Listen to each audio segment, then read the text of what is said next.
Artinya yang dilihat oleh Yesus, kalau melihat Yesus, ajaran Bapa yang diajarkan. Dia adalah utusan Tuhan. Sebenarnya mudah kalau mau berakal. Cuman karena akalnya mati total, udah terlanjur dia terdoktrin oleh ajaran yang dari mana, ya begini jadinya. Cuma menjadi apa? Udah nyampe mau ke puncak, balik lagi. Tarik ulur di situ, nggak bisa ada kesimpulan. Ini kalau dalam persidangan resmi, ya orang-orang yang kayak begini dilempar palu hakim, nggak ada gunanya masuk persidangan karena nggak bisa dipegang omongannya gitu, siksa terus gitu. Itu sih kesimpulan dari saya. Semoga bermanfaat buat kita semua. Berapa Bang Juma? Lanjut. Masya Allah, subhanallah. Iya, Kanda luar biasa, Kanda aku ini paparannya. Dinda Dito, assalamualaikum warahmatullahi wabarakatuh, dan juga saudara Jamis, selamat siang. Waalaikumsalam warahmatullahi wabarakatuh, Gurunda. Oke. Waalaikumsalam warahmatullahi wabarakatuh, Gurunda. Oke, baik. Saya izin ibadah dulu sementara ya. Silakan diambil alih. Insya Allah saya segera untuk bergabung kembali. Silakan teman-teman. Silakan ibadah dulu Bang Juma. Kalau kita di Jakarta belum nih, masih jam 11. Ya beda 1 jam ya. Assalamualaikum Bang Handi. Waalaikumsalam warahmatullahi wabarakatuh. Kang Dito, assalamualaikum. Waalaikumsalam warahmatullahi wabarakatuh. Apalagi Kang Dito ini Kang masih Dito. di. Silakan Pak Iya, ya, Manis. Iya ini Pak, mungkin temanya itu kan adakahnya di hurufnya diganti sama angka aja itu Pak, pakai huruf 4. Kayaknya dari situ juga masalah tappingan di bawah itu. Kenapa? Ingin menunjukkan dari temanya itu Pak. Kenapa typingan yang dijadiin tema Bang, dijadiin? Biasalah netizen itu bebas Bang menulis. Enggak, mungkin ini kemarin juga saya waktu sama Ustadz Bae juga Yusuf, sama Ustadz Yusuf juga dia pakai hurufnya pakai 4 gitu. Yang mana sih Bang yang ada maksud ini? Ini adakah duplikat Yesus itu Kristus ya? Terus? Nah, huruf A-nya itu diganti sama angka 4 aja semua. Jadi kan sama aja kayak yang udah paham udah Ya tahu buat apa dipelesetkan kayak gitu Bang? Enggak, emang enggak ngaruh, maksudnya enggak ngaruh ya Pak ke ini ke TikTok? Enggak ngaruh lah.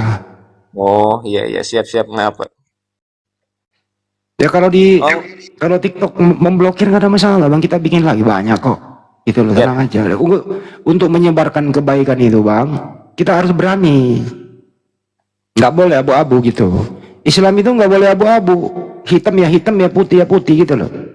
Nggak boleh kita mengakomodir semua sehingga menjadi kita Islam yang abu-abu kayak Abu Janda. Nggak boleh begitu. Katakanlah yang sejujurnya, kan ada judul lagunya kan gitu ya. Betul Adi. Nggak boleh. Gitu loh. Yang hitam ya putih gitu loh. Baik ya baik, tidak baik ya tidak baik. Tuhan ya Tuhan, yang bukan Tuhan gitu. Harus jelas itu. Gak boleh Tuhan bercampur utusan Tuhan, gak boleh itu. Nah ini yang kita luruskan. Gitu. Nah kalau Anda mau ada kali diganti huruf 4 kayaknya nggak ngaruh itu abangku, nggak ada masalah. Begitu. Jadi untuk saudara-saudaraku yang ada di waktu Indonesia Tengah, selamat menunaikan ibadah sholat duhur. Takbir berkumandang tidak henti-hentinya di seluruh dunia ini. Waktu Indonesia Barat berkumandang sholat duhur, azan duhur di sana. Habis ini gitu ya, habis ini di daerah lain berkumandang lagi. Berkumandang terus 1 kali 24 jam, tidak ada hentinya, suara azan terdengar di seluruh dunia. Kalau suara haleluya tidak bisa 1 kali 24 jam, hanya hari Minggu saja yang bisa kita dengar. Kalau suara azan tidak akan pernah berhenti, karena umat Islam selalu ada di seluruh dunia. Itu kira-kira. Jadi jangan coba-coba ada yang menegur suara azan terganggu seperti kasus kemarin di Jawa Barat. Duluan masjid dari rumahnya. Dia udah tahu ada masjid di situ. Dia beli rumah di situ. Merasa terganggu dengan suara azan. Ya kamu pindahlah ke Selat Sunda, beli rumah di sana. Enggak ada suara azan di Selat Sunda, kemungkinan kamu nggak dengar di sana. Atau kalau enggak ya di samping anak Gunung Krakatau. Ya sehingga apa? Umat Islam terpancing, terus kemudian di-framing. Inikah katanya kelakuan umat Islam. Dia nggak melihat sebab akibat. Tidak ada yang arogan diserahkan ke penegakan hukum kok. Itu kira-kira jadi fenomena-fenomena yang berkembang di masyarakat. Lebih baik kalau tidak suka ya pindah, jangan ngedumel. Itu ya saudara-saudaraku di luar sana, kalau nggak suka terganggu dengan suara azan, ya pindah saja. Saya yakin di luar masjid itu dari Anda beli rumah di situ. Makanya teman-teman Kristen yang kalau nggak suka mendengarkan suara azan, survei dulu lokasi itu. Survei dulu, mungkin saat azan duhur ya, atau maghrib lah, maghrib, survei dulu. Wah ini nggak ada kedengaran nih, ya udah lu beli rumah di situ. Kalau kedengaran ya jangan. Terlanjur beli, terus ya jangan kedumel dong kan gitu. Nah, teman-teman dibawa, kira-kira orang yang kayak gini dipindahkan kemana? Dianjurkan pindah di mana gitu loh. Nusa Kambangan paman. Ya di sana juga suara azan, jangan salah. Nusa Kambangan suara azan berkumandang coy. Ya di situ tuh gitu loh. Di Burundi, bagusnya di Burundi. Kan itu masih di Burundi sekarang? Masih? Udah nggak betah saya di sana. Masih? Saya nggak betah saya. Sudah nggak betah saya. Saya udah nggak betah di sana. Oh udah balik. Iya, udah nggak bisa di ini. Udah dogmanya udah akut di sana itu. Kapok saya. Yang kedua ya, jadi jangan menyalahkan kami itu kalau kami mengikuti perintah Al-Quran. Gitu loh. Jadi kami hanya menyampaikan begitu. Kenapa cenderung menyenggol Bible? Karena di sana yang dibawa oleh Belanda masuk ke tanah air itu dirubah sampulnya dari Bible menjadi Alkitab. Dirubah Yohanes 1 tadinya Theos menjadi Allah. Dirubah Apostolos dirubah menjadi Rasul. Dirubah Logos menjadi Firman dan seterusnya dan seterusnya. Buat apa? Kenapa harus ke Islam-Islaman? Kenapa dibungkus dengan istilah Islam? Yang cenderung setelah kita pelajari nih, disalahgunakan pula maknanya. Kejadian 1 nomor 2 dan lain-lain gitu. Roh Allah, Allah dibilangin roh, sedangkan roh itu ciptaan Allah. Begitu. Nah Anda bilangi Allah itu roh melayang-layang di atas permukaan air. Udah pakai disalahgunakan, menista pula lagi. Nah ustadz yang tidak membaca ini ya tentu tidak punya komentar, tapi kami membaca ini agak janggal teman-teman, janggal banget itu. Kalau Allah subhanahu wa ta'ala dikatakan roh, sedangkan roh itu ciptaan. Di Bible-nya juga ada tuh yang kan gitu, roh itu ciptaan. Betul. Di mana lagi lupa gua, di 12 nomor 1 itu, Zakaria 12 nomor 1. Jadi roh di dalam makhluk hidup itu ciptaan Tuhan. Clear and clear itu. Kata Pendeta Henry Tan, apa itu? Very very clear. Very clear. Jadi roh di dalam makhluk hidup itu ciptaan. Jasmani dan rohani itu ciptaan Tuhan. Tidak ada benda di muka bumi ini, ya, termasuk makhluk hidup itu ciptaan iblis, nggak ada. Semua ciptaan Tuhan. Termasuk anaknya Bunda Maria. Gitu loh kira-kira teman-teman. Jadi kita hanya menyampaikan. Kalau ingin dihentikan ini semua, tirulah agama Hindu dan Buddha itu punya kitab tidak meniru-niru gaya Islam. Mereka ini apa? Mulai dari personal, ya, mulai dari personal, tampil di media, sorbannya, wih, jilbabnya, wih, mantap. Tujuannya apa? Apa tujuannya coba itu? Ya nipu-nipu. belum lagi yang lain-lain dan seterusnya gitu ya. Kenapa kalian tidak mau memakai atribut sendiri? Pakai salib lah yang gede, biar saudara-saudara muslim yang di bawah itu tidak tertipu naik gitu. Mikana tampil berhijab, jadi banyak muslim yang tertipu. Saya rasa di sini banyak yang tertipu sama rum-rum kayak begitu, dikira muslim, naik ketipu gitu. Nah, tolong nanti lembaga Bible Indonesia ini kalau bisa direvisi ulang lah. Pakailah sampulnya Bible. Bukannya Hilangkanlah dalam, istilah Islam itu kenapa dipakai lagi gitu loh. Ya silakan Pak Jaya, ada mau disampaikan? bukannya di TB2 sudah dibungkus itu Bang Andi. TB2 2023 bulan Mei kemarin sudah, tapi nggak ada perubahan yang signifikan Bang. Yang perubahan itu ada beberapa kata, ganja sudah diganti menjadi balok. Saya pelajari itu Bang. Untuk yang hal-hal yang substansi kagak diganti Bang. Tidak semua dirubah berarti Bang Andi ya. Kenapa Bang? Tidak semua dirubah ya. Tidak semua, sampulnya masih Alkitab Bang. Alkitab, lu tahu nggak artinya Alkitab?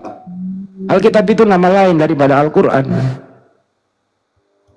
Kenapa nggak Bible aja?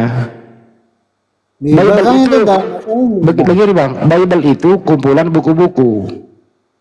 Alkitab itu suatu ketetapan dari Allah Subhanahu wa taala, hukum ketetapan. Beda arti dalam Bang. punya Bible Bang, bukan apa itu. Apa Bang? Kalau kita kan bahasa Inggrisnya Bible emang. Beda Bang. Bible itu kumpulan buku-buku dari kata biblos. Gitu Bang. Alkitab nama lain daripada Al-Quran. Zalikal kitabu la raiba fihi. Jadi Alkitab itu ada surat Al-Baqarah. Gitu loh Bang. Anda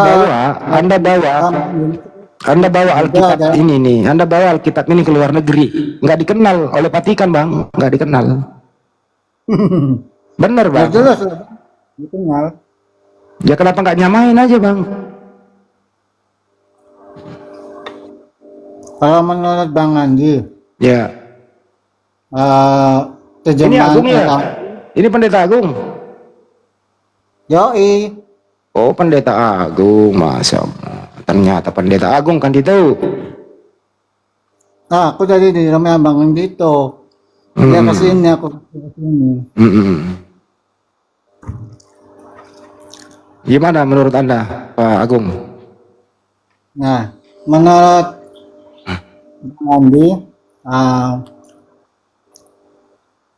itu kan dalam kamus bahasa Indonesia kan Bible kan diartikan Alkitab, itu bagaimana itu Bang Andi?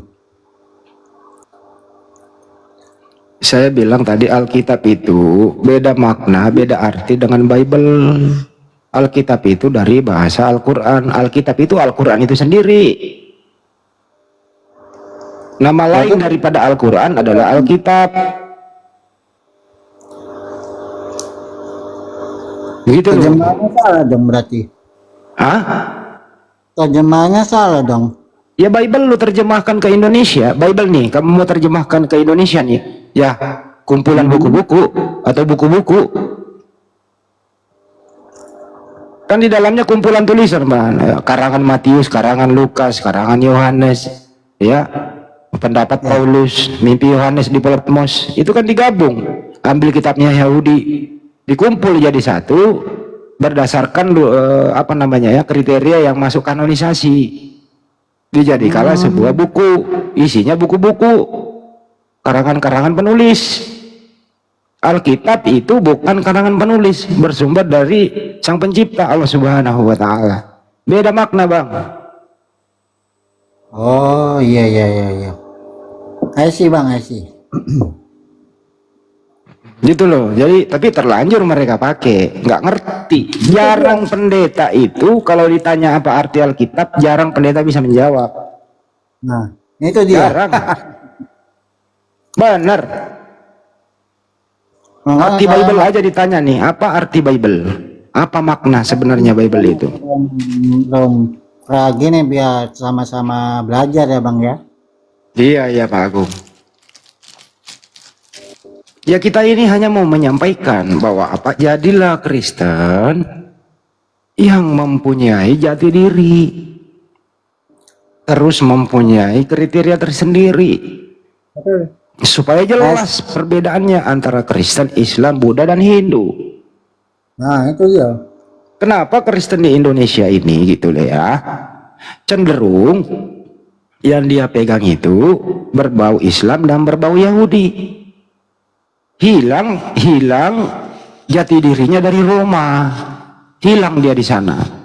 Nanti tampil jati dirinya dari Roma kalau di dalam gereja. Tapi kalau di area publik hilang itu tampilan dari Romanya, hilang bahasa Yunaninya, hilang teosnya, hilang apostolosnya, hilang kuriosnya. Kenapa dihilangkan itu? Nah itu dia. Nah, Ya, itu dia. membuat orang bingung. Kenapa mesti dihilangkan jati dirinya? Kalau saya sih pribadi sendiri ya Bang ya, bukan menurut orang lain, apalagi perkataan pendeta, apalagi apa namanya, doktrin.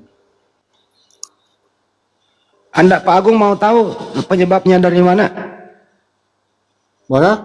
Ya, Gimana, saya kasih tahu. Monggo. Ya, sebelum Indonesia merdeka, yang pertama kali agama atau kepercayaan yang populer di tanah air kita cintai ini adalah Hindu, ada Buddha juga, dan aliran kepercayaan. Itu dulu yang berakar kepada liturgi masyarakat Indonesia. Indonesia belum Indonesia waktu itu, Nusantara ya. Islam masuk melalui perdagangan Gujarat Persia. Ada dua Persia, dari Cina, dari Arab, begitu ya, masuk melalui perdagangan, tidak melalui penjajahan.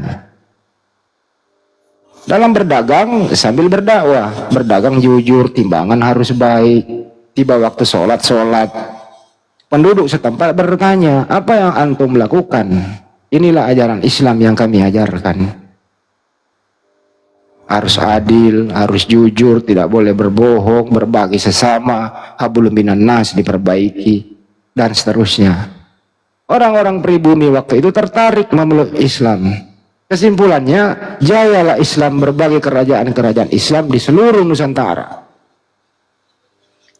Masuklah Belanda, pertama Portugis masuk, Inggris, Belanda. Apa yang Belanda bawa? 3G, gold, glory, dan gospel. Di samping menjajah, merampok, memperkaos, membawa Bible juga. Bible yang berbahasa Belanda yang dibawa ini tentu tidak bisa dinikmati daerah jajahannya kalau nggak diterjemahkan ke bahasa setempat. Diterjemahkanlah ke dalam bahasa Melayu. Bagaimana cara menerjemahkannya?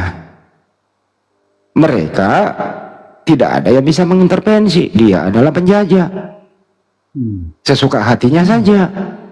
Karena daerah jajahannya adalah mayoritas Islam, harus juga dikristenkan, makanya digantilah semua yang berbau pagan ke Islaman sedikit. Akhirnya banyak yang terpengaruh murtad, baik dari Hindu, dari Buddha, ada juga mungkin dari Muslim, mengikuti Belanda. Jadi Anda ini Pendeta Agung, Anda beragama Kristen itu adalah sumbangsi daripada penjajah. Kira-kira begitu. Jadi nenek moyang Anda itu pasti dekat dengan penjajah. Hari Minggu dia bareng ke gereja, gitu. Hari Senin dia lagi melawan penjajah. Nah, ketemu dalam gereja. Menir, kita ini satu gereja, Menir. Oh iya, silakan gitu. Nanti hari Senin kita bertempur lagi ya Menir. Udahlah, janganlah. Kamu jadi antek-antek saya aja. Kamu jadi mata-mata saya aja. Tunjuk kemana si Pitung, mana si Pitung. Tapi kamu saya berikan perempuan, kamu berikan rumah, kamu berikan tanah. Tapi tunjukkan di mana pejuang-pejuang itu. Mereka hidup nyaman. Jadilah dia Kristen. Gitu loh Pendeta Agung, kira-kira ya latar belakang kenapa Anda menjadi Kristen dan kenapa banyak istilah Islam yang ada di sana. di terjemahan yang Anda pegang. Gitu Pak Agung. Kan Dito, lanjut lagi kan Dito. Kering tenggorokanku. Kalau sama ini apa Agung ya katanya Pak Pendeta Agung. Ya saya udah intens sama beliau. Jadi sudah tidak ada batasan di antara kita dalam hal pembicaraan. Jadi kami berdua seringkali ngobrolnya adalah ngobrol santai. Tapi udah nggak bisa kita diskusi secara apa yang kita mau buat tema. Pak Agung nggak bisa. Itu. Tapi mungkin Pak Agung punya relasi teman-teman pendeta-pendeta bisa di-share untuk dinaikkan ke sini semua. Kalau perlu 8 orang naik, kita 5 di bawah. Itu mungkin lebih baik Pak Agung, ya. Sekaligus buat teman-teman Iwan Villa, ya, dibantu follow-follow akun Bang Handi, akun saya, terutama yang belum follow Bang Zuma, wah kebangetan kalian. Ya baik. Teman saya pada nggak mau Kenapa? karena takut sama Bang Zuma. Woi takut. Apa yang harus ditakuti gitu loh? Takut mu'alaf atau takut gila atau takut apa ini? Takut gila. Takut gila karena melihat kebenaran ya. Gini loh kan Dito. Dulu deh Ya, adik ya. Agung ini itu sudah syahadat dulu. Termasuk saya ada di situ. Tapi karena faktor keluarga, nggak apa-apa kita bongkar ya Bang Agung ya. Karena faktor keluarga, tapi jangan pergi, tapi nggak apa-apa biar orang paham faktor keluarga. Pak Agung ini masih cenderung ke keluarganya, termasuk kan tante kamu juga nelpon saya, jangan dipaksa dong masuk Islam. Saya bilang saya nggak maksa kok, kemauan sendiri. Kayaknya Mas Agung ini balik lagi ke Kristen, tapi tidak ada masalah, itu hak Anda, kita nggak boleh memaksa itu Pak Agung. Itu kira-kira latar belakangnya, kan Dito? Oh alah, gitu toh. Tapi ingat ya, ingat Pak Agung. Tadi kita udah cerita si Dona ya, Dona lagi dibahas. Jadi pemahaman Tritunggal itu. Gimana pemahaman Tritunggal kalau ternyata pribadi itu hanya disadukan kepada manusia, maka yang lebih tepat adalah Sindoni, Inaninu dan Dona kan gitu. Ya, kan itu. Kalau Pendeta Agung ini andalannya itu Markus 16, 15 sampai 18. Jadi dia bisa penginjilan makhluk. Ah, coba ceritain Gung. Spesial dia menginjili makhluk apa Gung? Itu sudah. Bukan dia manusia, dia injilin katanya. Kan sama makhluk. No? Binatang apa Gung yang paling sulit diinjili Gung? Ikan. Apa? Ikan. Dulu lu bilang ini coro. Tikus kecil apa sih namanya? Curut. Tikus. Curut. Curut ya. Curut, ya. Itu kan Dito. Pak curut yang paling sulit karena sulit ditangkap kan Dito. Itu dia tuh. Kalau amuba gimana amuba? Lebih sulit lagi. Udah diinjili dia malah sendiri yang membelah diri kan gitu kan? Amuba malah lebih bisa itu dinatur.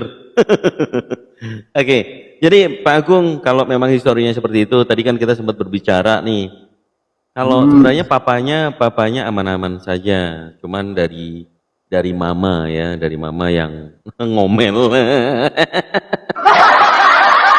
Tapi nggak apa-apa, kembali lagi. Poinnya adalah mungkin kalau dari advice kami di sini, karena Islam itu ada batasan, tidak boleh memaksa. La ikraha fiddin. Jadi kembali ke individu masing-masing, ya. Namun kalau orang sudah mendapatkan hidayah, itu ada di surah Al-Baqarah ayat 120. Izinkan saya membacakan ya.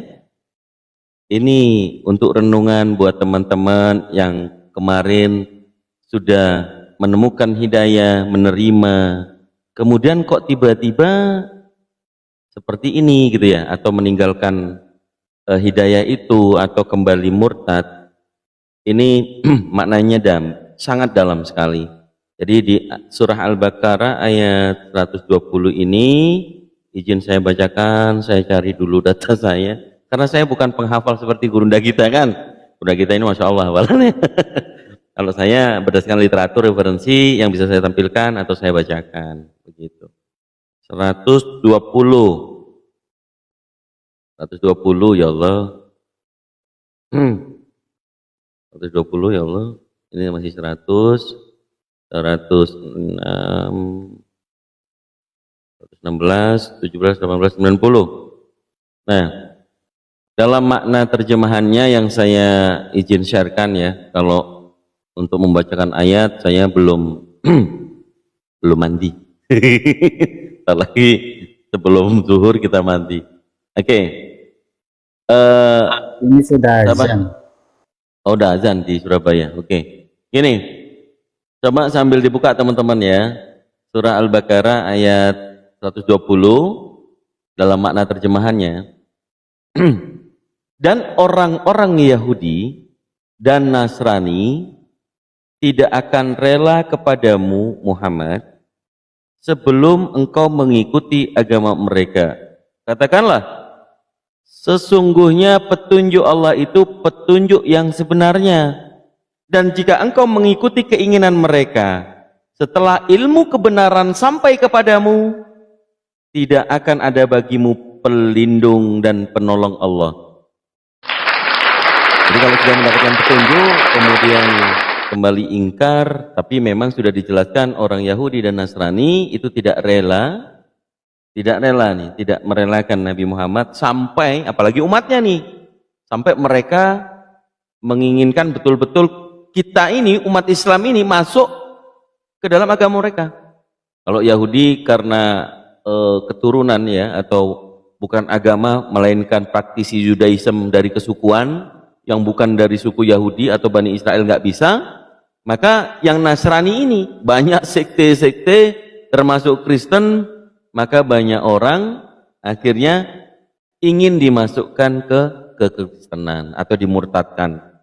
Tetapi ada petunjuk dari Allah, kamu tidak akan ada bagimu pelindung dan penolong dari Allah lagi. Ini syahih ya. Kalau Al-Quran ya pastinya pedoman hidup kita supaya mempertebal iman kita, akidah kita, mengetahui apa yang disampaikan di dalam Al-Quran, bahwa orang-orang kafir itu tidak rela, tidak ridho kalau sampai kita nggak memeluk agama mereka.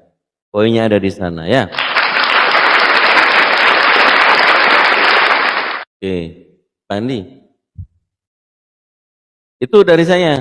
Kalau Pak Agung sudah pernah bersyahadat karena orang tua, ya saya rasa kembali lagi perlu direnungkan. Tapi dalam keimanan sudah nggak pernah ke gereja itu suatu bentuk ya, bentuk bahwa hidayah itu masih ada. Tapi kebenaran Allah cuma satu. Saat ini apa yang kita lakukan, apa yang kita persiapkan pada waktu nanti kita sudah benar-benar tidak ada di dunia ini, maka ajaran apa, amalan apa yang mengakibatkan kita itu merenungkan hidup kita saat ini, kalau yang tidak lain dan tidak bukan adalah untuk persiapan kita mati nanti. Agama mana yang menjelaskan secara detail tentang setelah mati itu ngapain?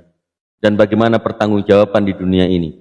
Bahkan tentang ilmu saja, Allah Subhanahu wa Ta'ala meridhoi ilmu untuk kita. Kalau kita tidak menyebarkan ilmu itu, membagikan ilmu itu secara bermanfaat, maka di yaumul hisab nanti kita dimintain pertanggungjawaban. Pada saat aku sudah meridhoi ilmu untukmu melebihi manusia yang lain, tetapi ilmu yang sudah aku ridhoi, apa yang sudah kamu lakukan untuk umat saudara-saudaramu. Jadi ilmu nanti dimintain pertanggungjawaban. Bahkan Rasulullah SAW mengatakan dalam satu hadis, sampaikanlah walau satu ayat saja. Jadi dalam majelis ilmu kita, terutama ada dengan gurunda kita sebagai pemilik komal sekaligus tauladan kita ya, dalam berdakwah, debat, diskusi lintas agama,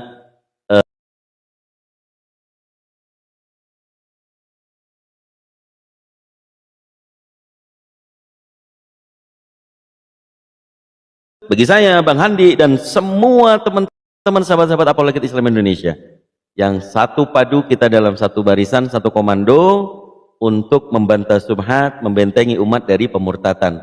Sekaligus efeknya banyak yang sudah kita perbuat, banyak yang sudah kita pertunjukkan, bahwa kontribusi kredibilitas banyak saudara-saudara yang kafir kemudian beriman. Allahu Akbar. Kontribusi kita apalagi Islam Indonesia jaya selalu, Masya Allah. Jadi buat teman-teman yang masih ingin bertanya tentang seputar kristologi, apalagi ada tema yang dibuat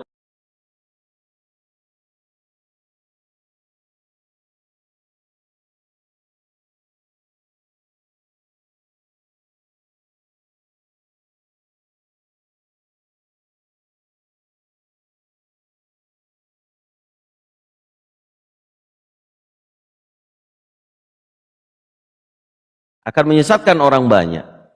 Maka dari sini apakah tidak tersinyalir akan ada Yesus palsu, Yesus KW, atau disebut dengan Kristus?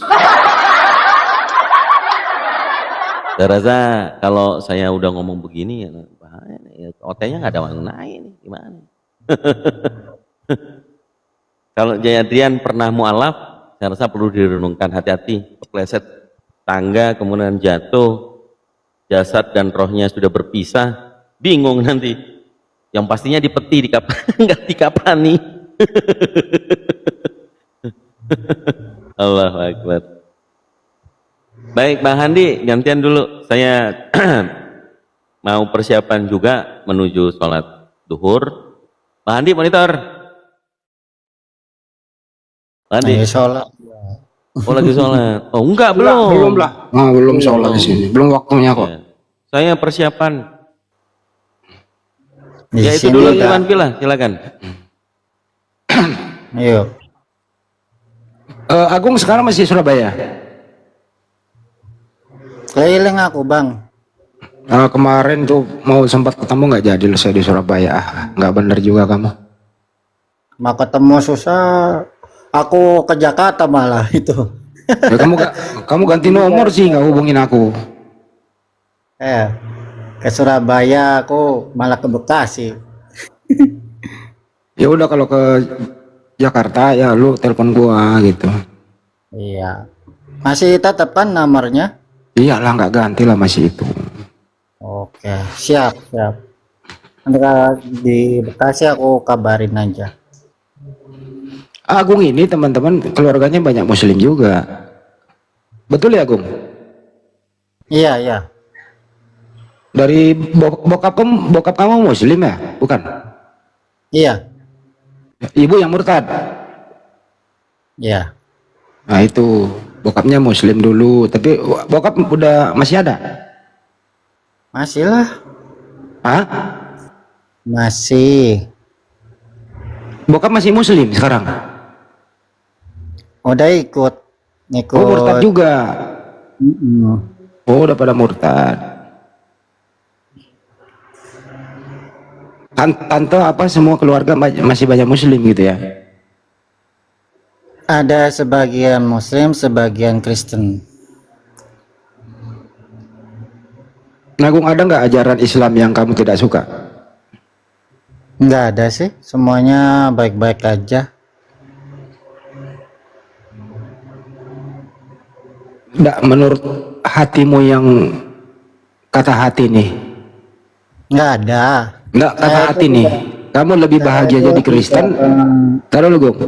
Kata Nah, hatimu nih, kata hati. Kamu lebih happy jadi Kristen apa mau ke Islam?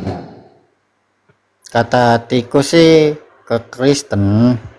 Tetap Kristen gitu ya? Makanya aku mau Oktober bersahadat itu kok rasanya gelisah. Ya kemarin kan sempat aku yang mandu syahadat. Pertama, Rumah. Bukannya Bang Suma. iya Banyuma saya bawa ke sana. Terus kamu Iya. sebelumnya kan latihan dulu. Mulai dari Yohanes 17:3 kan gitu ya. Sempet latihan juga sih sama Latihan Bang Ria. dulu gitu.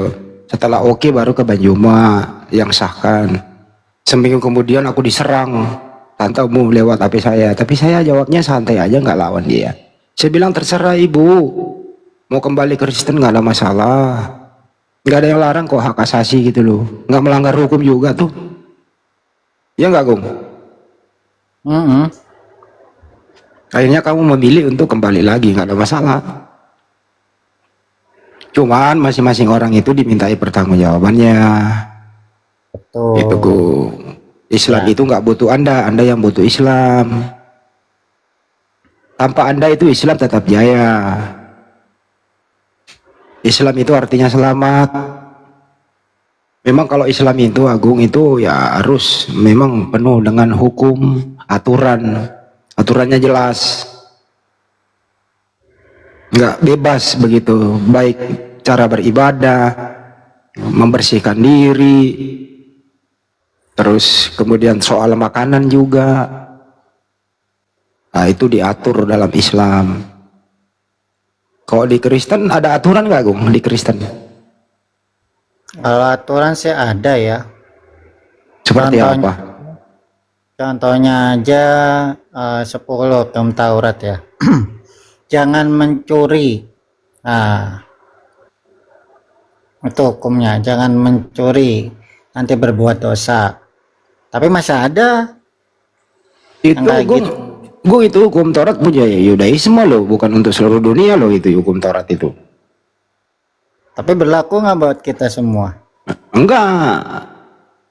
Di Yeremia 31 kalau nggak salah 31 ya gitu lah ya. Hukum Taurat itu untuk Bani Yakob, Bani Israel. Bukan untuk seluruh dunia hukum Taurat itu. Kalau hukum Taurat berlaku wajib untuk seluruh umat manusia, habis kita semua. Betul. Perikanan habis, nggak boleh berdagang udang, nggak boleh berdagang cumi, nggak boleh berdagang lele, itu haram semua itu. Minta juga. Nggak boleh minum kopi, gitu. Mm-mm. Nah, gimana perekonomian? Habis. Habis Makanya sudah. makanya datang Islam. Di Al-Quran surat Ali Imran berapa ya? 50 kalau nggak salah ya, mohon maaf kalau salah. Di sana itu diharamkan sebagian yang telah diharamkan. Seperti cumi tadi itu dihalalkan. Yang tetap haram itu babi karena mama biak punya cangkram yang membunuh itu haram. Seperti kucing dan lain-lain gitu. Dan Islam datang itu memberi solusi agar kita ini, manusia ini memanfaatkan alam sekitarnya dengan bijaksana. Nah, itu Islam penuh aturan di sana. Kalau Kristen di mana aturannya? Nggak ada aturan, bro. Kamu pergi gereja nggak gereja kan nggak dosa, Gung. Bener nggak? Ada nggak aturan di Bible? Kalau tidak pergi gereja hari Minggu masuk neraka, dosa besar. Ada nggak? Ada. Ya nggak Nggak ada. ada. Ada dosa. Nggak ada. Kalau di Islam ada aturannya. Setiap laki-laki dewasa yang sehat jasmani dan rohani wajib sholat Jumat. Tuh, ada hukumnya. Setiap laki-laki, setiap manusia yang sudah akil balik, ya, yang tidak mempunyai halangan tertentu, wajib sholat 5 waktu. Tuh, belum lagi sunnah. Nah, sunnah itu yang dilakukan, mendapatkan amal, tidak dilakukan tidak maaf apa-apa. Jadi hukumnya Islam jelas, Gung. Kalau di Kristen hukumnya apa yang dipakai? Nggak ada hukuman. Di mana hukumnya? Hukum Taurat lu pakai bukan untuk lu, itu untuk Bani Israel. Sampai sekarang mereka juga pusing tuh, Bani Israel menjalankan itu. Gimana kalau misalnya istri lagi dapat, itu harus potong berpati, Gung, dan harus dipisah kamar selama dia halangan. Dan habis itu nanti dibersihkan total begitu. Itu hukum Taurat, tradisi-tradisi Yudaisme itu. Iya, Banyak kok Yudaisme ngopi, minum teh, makan cumi, udang banyak. Mereka sendiri yang langgar kok. kita menuruti itu ya habis sudah. Gitu Gung. Jadi kalau memang Kristen itu ya hidup ya seperti Anda ini gitu. Mau ke gereja ya pergi, enggak gitu. Enggak ada dosanya kan. Iya. Ya enggak ada hukumnya. Nggak ada dosanya. Berdosa kalau nggak ibadah itu juga berdosa. Enggak ada ukuran dosa di sana Gung. Bebas. Kata Paulus nih, segala sesuatu halal bagiku. Semua halal menurut Paulus. Halal. Katakan kata Tuhan haram ya. Aku udah disunat belum? Tanya lagi. Kalau kamu disunat itu ngerti Galatia 5 nomor 2. Sesungguhnya aku Paulus berkata kepadamu, jika kamu menyunatkan dirimu, Kristus tidak berguna bagimu. Nah itu dia. Jadi orang yang murtad ini, yang dari Islam tadinya disunat, terus dia murtad menjadi Kristen seperti si Udin nih, si Udin ya, si Taifudin ini. Sebenarnya itu Kristus tidak berguna baginya karena dia habis disunat.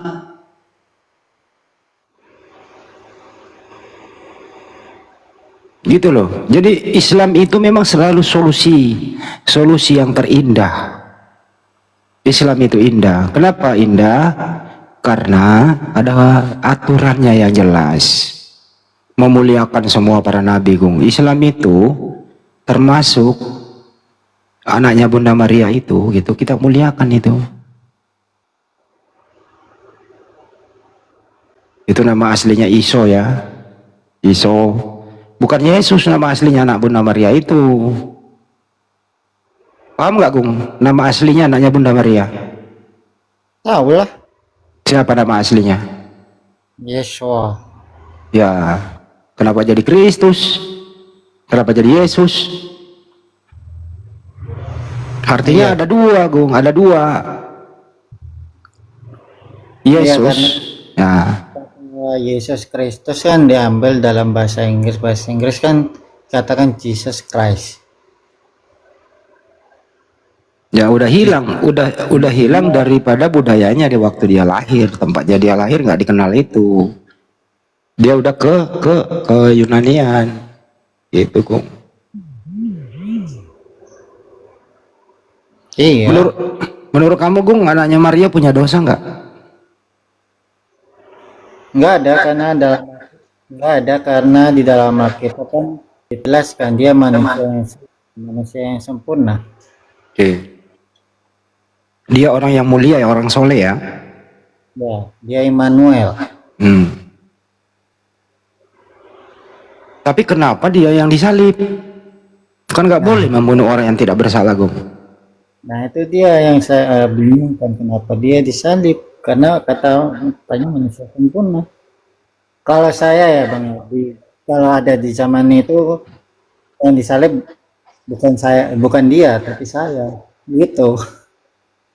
Itu sudah terlanjur kan, nggak boleh mundur lagi. Mari kita pakai akal kita. Artinya anaknya Bunda Maria ini tidak ada memenuhi kriteria untuk disalib terkutuk. Iya. Contohnya ya, sebelum dia disalib, dia itu ke Bukit Getsemani ngapain semalaman sama murid-muridnya, Gung? Berdoa Untuk keselamatan dirinya. dari cawan ini. Iyo. Ya, sampai dia malaikat datang memberikan dia semangat, spirit, kekuatan, sampai keringat seperti titik darah jatuh ke tanah, kan begitu ya?